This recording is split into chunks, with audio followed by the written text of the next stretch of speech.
Hey Gemini, this is Perrymore Tarot's daily reading for October 6th, 2025. This is for Gemini. Last shuffle for Gemini. Let's see what's going on, Gemini. Goodness gracious, they're showing someone really down.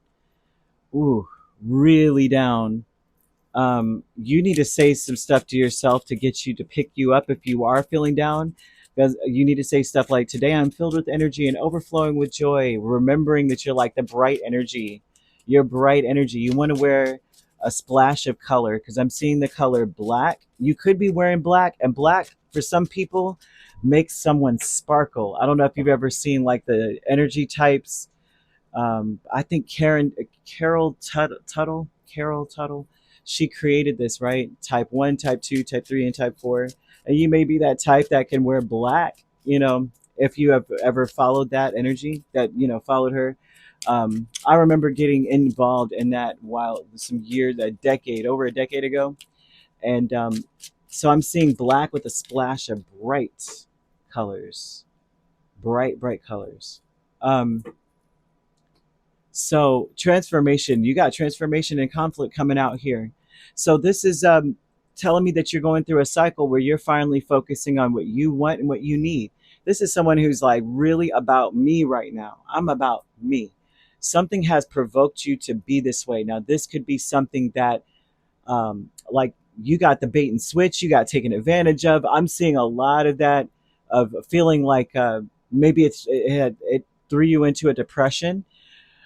They say you deserve better. Now, this could be in the realm of love, business. It could be in any realm, actually, but or this could just feel personal, like life dealt me a bad hand, and I got to figure out how the heck I still, can make 3 books in this game of spades. At least 3. I got dealt the worst hand, right? Kind of thing. Um, but they're asking you, especially when it comes to love, and love could encompass a romantic connection, but it also could just represent the fact, like your just where your heart is, like your heart, the condition of your spiritual heart. If you could be anything or do anything, what would that be? And they just want you to ponder on that.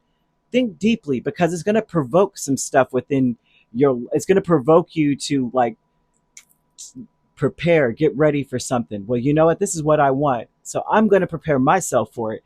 Because I see a Buddha energy. A Buddha usually, could represent that maybe you are Buddhist, but it also represents that like your heart being aligned. It could represent meditation, listening to our intuition. So you would want to do somewhat of like maybe a chakra, a zip up your spine. Um, a friend of mine showed me about this, where you take your hands. I don't know if you're that flexible. If you're not, someone else could do their hands like this against your spine from the bottom to the top and just zoom up a little bit, right? But not like, oh, crap, thanks a lot for, now I'm sore. But you know what I mean? Just do a zip to kind of like realign your chakras. Um, if you have someone you trust to do that for you. If not, but the conflict in this would be the Five of Swords and the Three of Pentacles. And the conflict is in you. It feels like, do I take advantage of certain associations? Even do I take advantage of the situation, or do I forgive people too? That's another aspect of things, because a conflict with the Five of Swords is about taking advantage of something. Should I take advantage of the situation? Mm. They're asking you to learn from the past. Is it worth it? So they want you to know, to ask yourself, where do you find yourself? Where do you want to be? Where would you want to be? If you could do anything, where would that be? What would that be? um,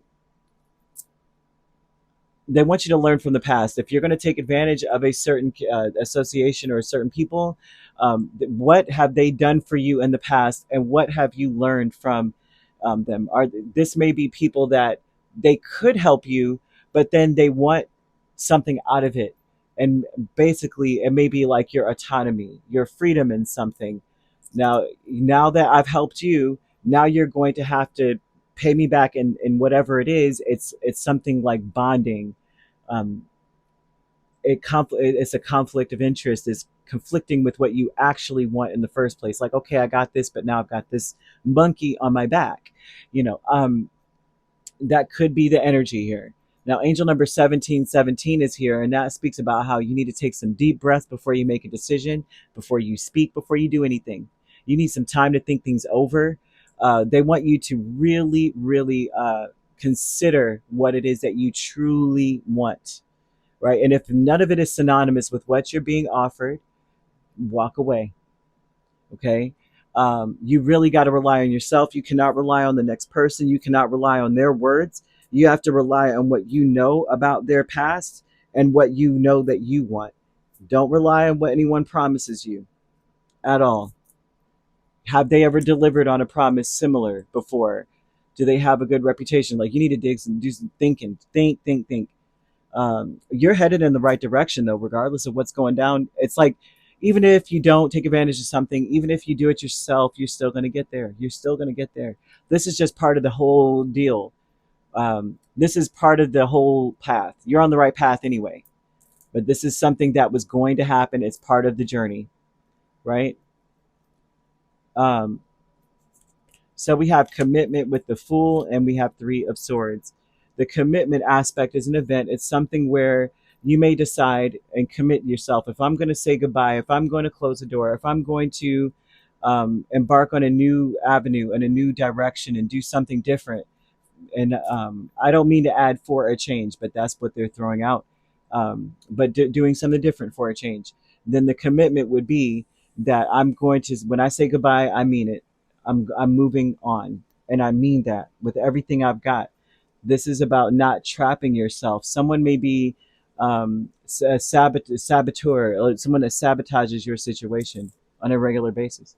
It could be, and they're like, okay, yeah, they may be coming in, they may be acting brand new, but you know about them already, learn from the past. And it doesn't have to be love. This could be, like I said, business. This could be a friend. This could be a business partner. This could be anything.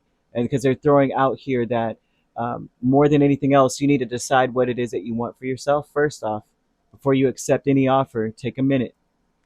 Because this number breaks down to a singular seven. And geez, man. Hmm. Yeah, that, yeah, that's odd right there. But yeah, that's the commitment. Mm.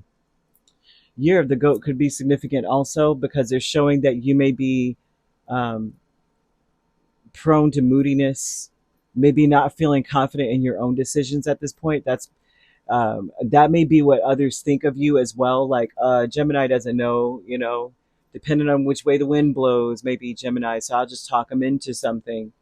And in reality, you're very hardworking. You're very polite.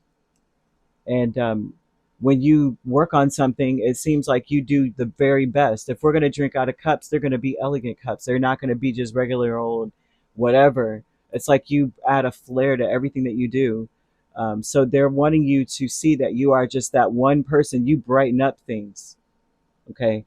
So yeah, planning in action is the Eight of Cups and the Queen of Swords.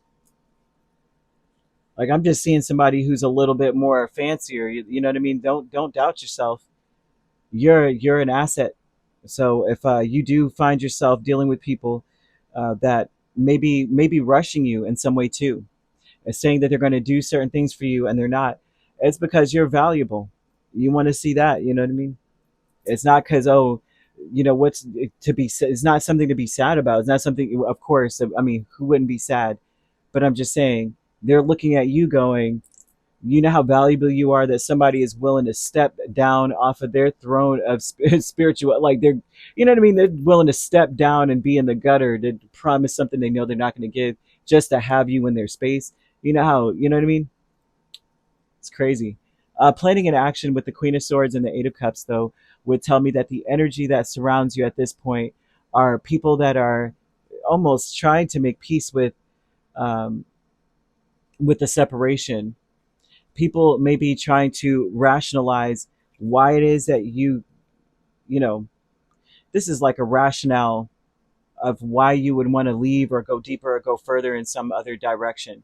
I feel that the actions that you're taking are to do things that are logical. I see you walking away from something that doesn't work anymore. This isn't the way I want to do things anymore because this is what I really want. And I realize this doesn't work for me.